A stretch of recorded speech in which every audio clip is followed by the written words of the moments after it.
sur adionews.info. Dans le populaire, Cheikh Diallo réagit après son non-lieu dans l'affaire Karim Wade.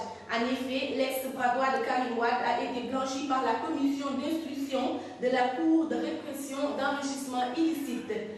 Rappelons que Cheikh Diallo a été emprisonné pour complicité d'enrichissement illicite présumé. Il vient de bénéficier d'un non-lieu total et définitif.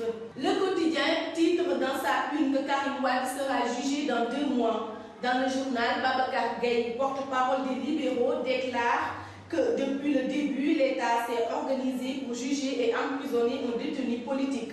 Selon lui, Karim Wade, qui n'a pas bénéficié d'une instruction équitable, ne peut pas bénéficier d'un procès équitable. Toujours dans le quotidien, la région de Kédougou avait bien besoin de financement pour sortir du sous-développement.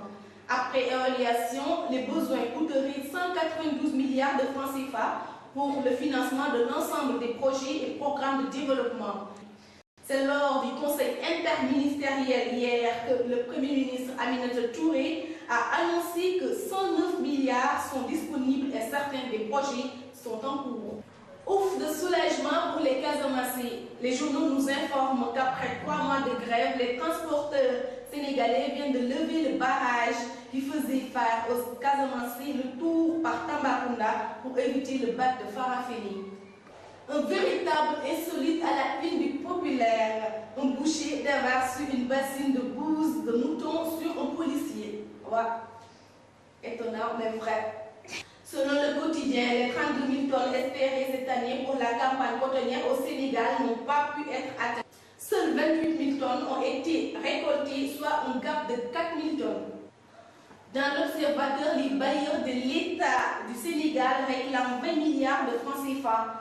Ces derniers courent derrière 6 trimestres de loyer. Le journal informe que les bailleurs demandent tout simplement que le régime du président Macky Sall soit plus responsable en honorant ses engagements. Sport.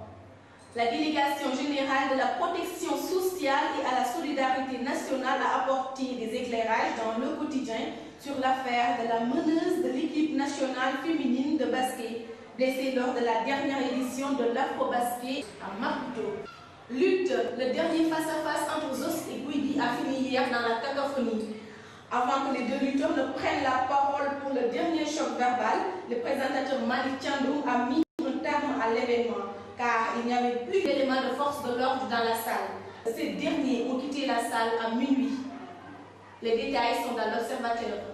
C'était tout pour votre revue de presse du jour. Bonne lecture et à très bientôt.